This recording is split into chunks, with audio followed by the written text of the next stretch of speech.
Hi, I'm Dave, welcome to the channel. Today, the long-awaited review of the Revoslot Opel Kadett.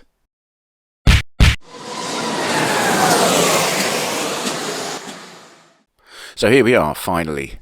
The Revoslot Opel Kadett, available in 3 liveries. I went for this one because just lately I've been buying Castrol-sponsored cars. I've just kind of got a theme for it at the moment. Taking it off the base and remembering to put it the right way round. There we have the car. Now, one thing I need to say before we start is the lacquer on this car is shocking. It's dry. It's orange peely, I suppose is the word. There's just not enough lacquer on this car all over. Beyond that, it's faultless. Really is. Everything's on straight, all the decals. There's no blemishes in the colours in the paint whatsoever. And of course, this is the 4th in the small touring car series, along with the Alfa Romeo, the BMW 2002, and the Mark I Ford Escort.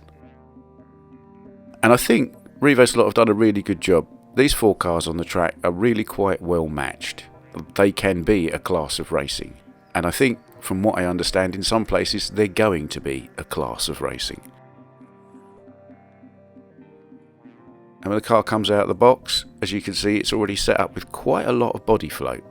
So there's not really very much tuning that needs to be done to this car. Let's have a little montage of close-up pictures.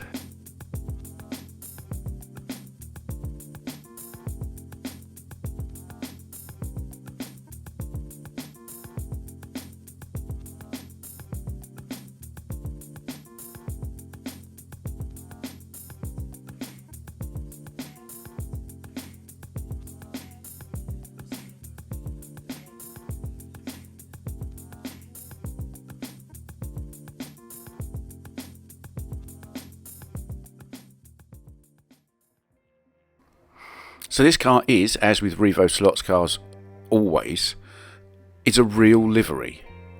Not a widely used livery. They obviously found the one picture of the car that I can find on the internet, thought that looked great, we'll do a livery of that. And I commend them on it.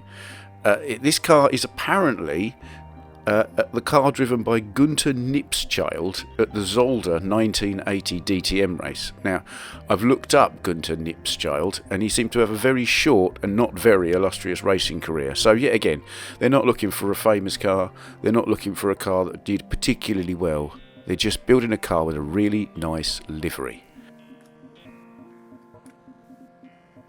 Underneath, as always, with these small Revoslots, the body's held on just by the 4 screws, and rather brilliantly, into the chassis. They're cut as slots, not as holes, so you don't have to unscrew them completely. You can just undo these 4 screws, just a little, and pop the body shell off the car. I still think that's the best thing in slot cars. I really do. Nice lightweight shell, and if you want to put lights in, the headlight and tail light lenses are clear and go all the way through the body, so you can just put lights behind without having to mess about drilling into the shell to make holes or anything. It's just a shame about that lacquer, really.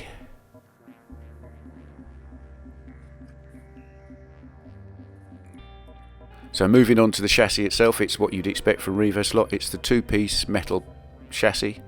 You will notice there's some scratching across the centre plate there. Now, I've noticed this. It was on Harry Wise's Home Racing World video as well. He's got it on his. And I saw a guy in Germany did a video and he's got it. So it's obviously just a manufacturing fault, I suppose. There's also a bit of that scratching on the underneath as well. As you can see, just that little bit of float.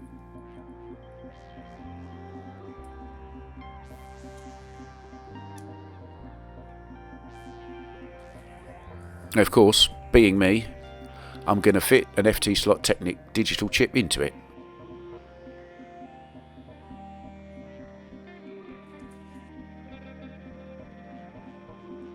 Which, through the magic of television, I've done. There you are. There are plenty of other videos on my channel and all over YouTube on fitting digital chips. I will just go through the basics here.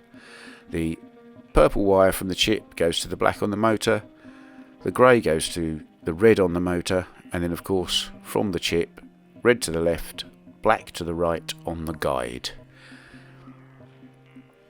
And of course I've left nice big loops so that the guide is used springs. I'll put the body back on. Give it a quick check over.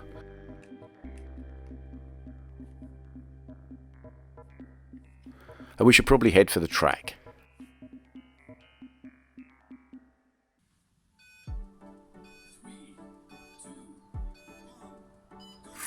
And it will come as no surprise to you whatsoever that yet another Revoslot runs like an absolute dream on my track with minimal amounts of tuning.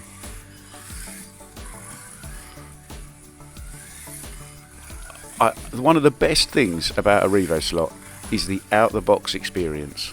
You can take this car out, you put it on a track, and it will run really well. Yes, you can tune it up more, but you don't need a degree in engineering just to get it ready to go round one lap like some brands of car.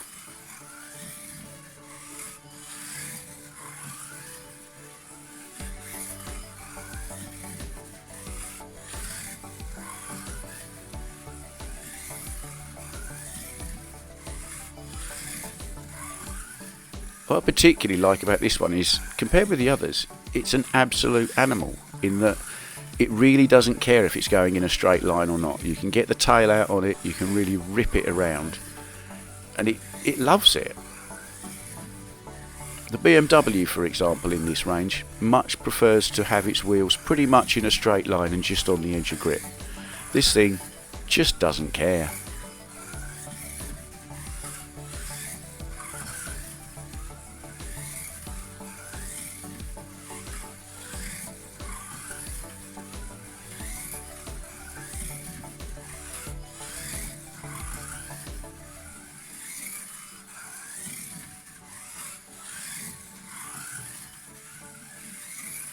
Whoops. And let's finish with a little bit of in-car footage.